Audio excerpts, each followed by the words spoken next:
the topic, I like to give a small intro of how the plastic packaging systems were evolved. So, the overall flow is, in the beginning, in the ancient times, the human beings, they were in the same place, where whatever they had from the nature, they ate and they were living. That once they started moving from their places, they wanted to conquer some other region, they wanted to move to the next nation. In those cases, they want to carry their food along with them during the travel. So there comes the purpose of storage and transportation, the packaging of food. So initially they used leaves, the natural products obtained from the nature. They packed the food in leaves, or used skin of animals to store the water. So using those, they packed their food and used for transportation. Later, with the innovations, they made pottery and containers. And in the era of metals and aluminium, they prepared a tin, we can remember in childhood, tin powder, milk formulas, those were all available.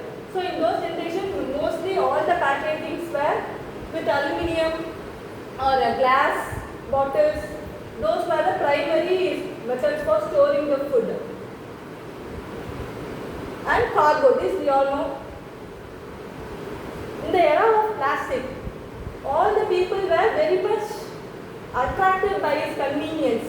It was very lightweight, it was desirable, and everywhere we turn, all turned into plastic materials.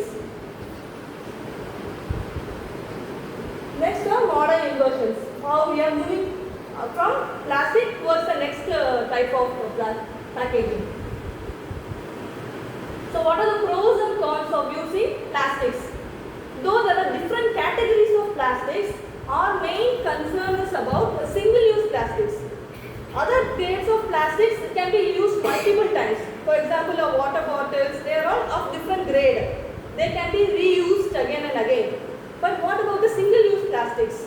Once we use it and throw it away, it's going to be in the environment only. It's going to degrade the system.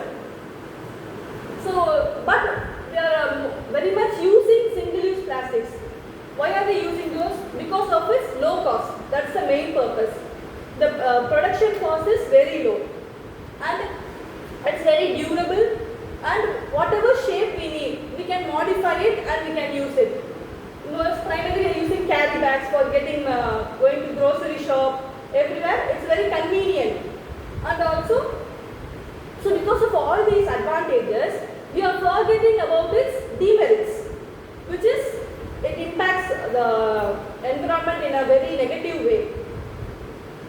It takes millions of years to degrade, and also now there are many plastics which can be recyclable. But how many of us are using that properly? We must collect those plastics and send to the particular recycling unit. Only then it is recyclable. Just because it is written recyclable does not mean it will be recycled on its own. We should take certain precautions and take the proper steps for the recycling process. And also marine pollution. Tons and tons of plastics are being accumulated in the ocean, leading to marine life is getting affected, the fishes are dying, and many more effects. So what is the solution for that? The main demerits are marine life threats, environmental pollution, non-renewable resource. Mostly the plastics are obtained from petroleum sources, which is basically fossil fuel. So if we keep on consuming those are non-renewable. So it will be depleted. And greenhouse gases emission due to the burning of plastics. So these many negative impacts are there. The solution is biodegradable packaging materials. This is actually what the ancestors were using.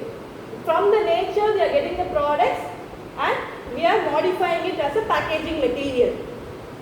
Different types of packaging materials can be obtained. Natural polymers like starch, from plants.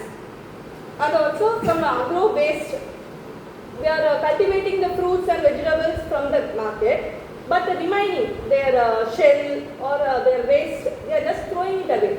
Instead of just throwing it away, we can recycle, we can reuse those and prepare the packaging material.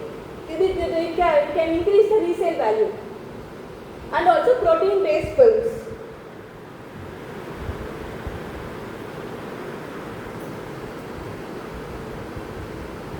So, for a packaging material, what are the essential criteria we should look into? The first is cost effectiveness. It should be affordable for the people. Next is the mechanical properties. Our purpose is to move the food safely from one place to another. So the mechanical stability of the packaging material should be strong. And barrier properties. We should protect it from the light, from air, from moisture content. So it should fulfill certain barrier properties. And chemical resistance, sustainability, safety. Because that's a disadvantage of when you are keeping a hot food in the plastic. The chemicals may get into the food and it can change the texture and quality of the food. Just for convenience sake, we are going for a hotel or something and getting a packed food. What they are doing? Hot food in a plastic container. Though for a short duration of time, immediately we are going to a home and we are going to replace it. But there is a high chance of chemicals transferring into the food. And also transparency. The film is transparent material. So that we can look into it, how the food is like that. And thermal stability, which should withstand the variation in temperature, hot or cold temperature, the material should withstand. So keeping it all in mind, if we look into all the categories, we can see that if you go for completely basic biocomposites, that is what our ancestors used. From the leaf directly we are keeping and we are packing it. If we go for a completely basic biocomposite, it is highly biodegradable. We can be sure it is biodegradable material. But their strength, in terms of strength, it is very weak. It will easily tear, it cannot sustain too much pressure. If we go for traditional plastics, then it has very high strength, but it is low biodegradability. And also now in the markets we are getting synthetic plastics. It is not completely derived from petroleum products, but alternative for plastics. That is having a low biodegradability and low strength. So posing this, we are embedding nanoparticles in the packaging material. A biocomposite film, but it has high biodegradability and low strength. So in order to improve the strength, we are going to incorporate nanoparticles in the film. So when the nanoparticles are embedded in the packaging film, it enhances the mechanical property, it enhances the barrier property, and also antimicrobial activity and thermal stability. So it has much more advantage. We have a case study. We have synthesized silver doped zinc oxide nanoparticles and we have prepared a eco-friendly film.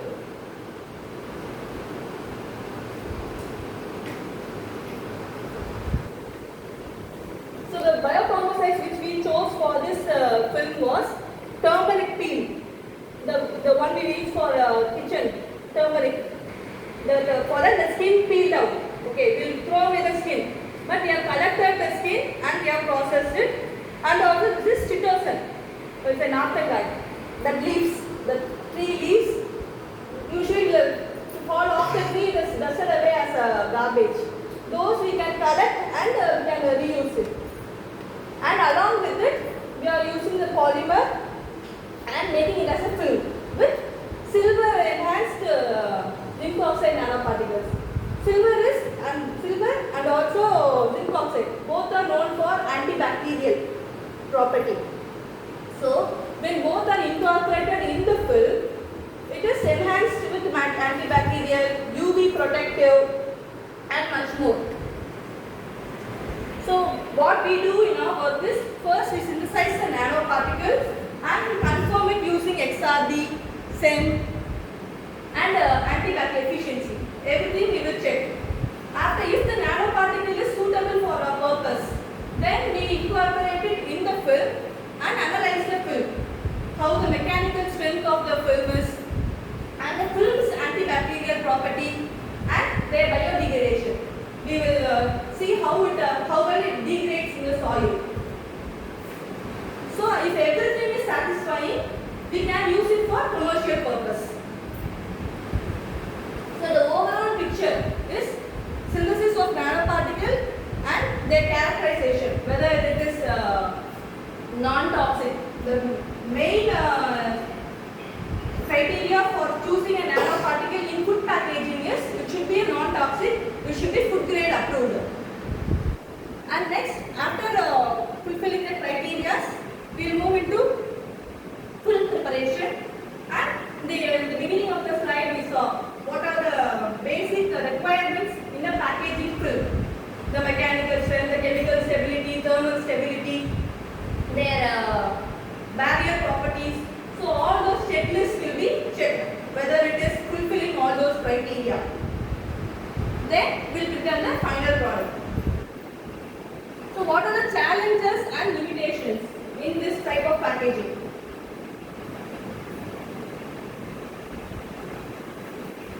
Still research work is going on. It is not yet to the commercial level. So in order to come to commercial level, the regulatory approvals are not still clearly standardized for the application of nanoparticles. There are standards for packaging materials, but for incorporation of nanoparticles, still the regulatory goals are under scrutiny. And also industrial adoption. In order to make it commercialized, we need the cooperation of industries. Whatever we are doing is just in a lab scale. In order to expand it to commercial, we need to get a collaborative work. And we need to convince the consumers that the nanoparticle is not affecting their health, but in fact it is enhancing the food property. It is improving the shelf life of the food. So we need to minimize the risk, regulatory gaps, consumer awareness and public concerns. We satisfy all those, then there is a high probability for using the nanoparticle incorporated packaging film for food packaging application. The recent trend, in India it is not much commercially available, but in other nations the advanced packaging systems are in use. Smart labeling, active packaging, they keep the smart materials. Those are all behind us, the nanoparticles only. So using that, they have improved barrier properties and edible packaging. These are all advanced packaging systems currently in progress. So, as I asked the question the first, the planet still remembers our plastic waste. But by using biodegradable films and nano-enhanced packaging, we can reduce that and build a sustainable future. Thank you.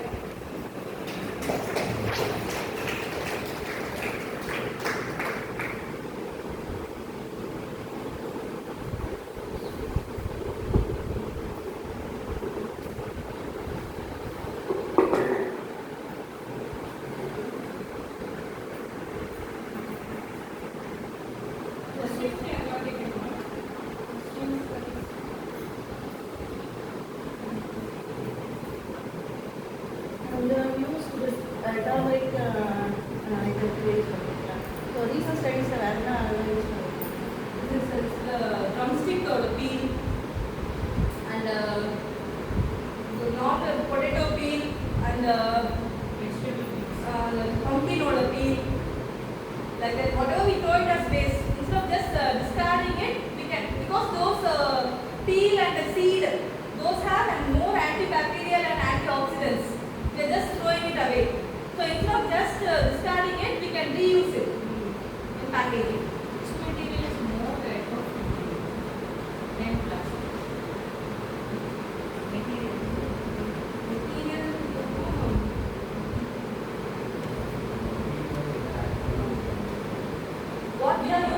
Polymer மேட்ரிக்ஸில் இந்த bio காம்பசைட் அப்புறம் நானோ particle embed பண்ணி இந்த மக்கள்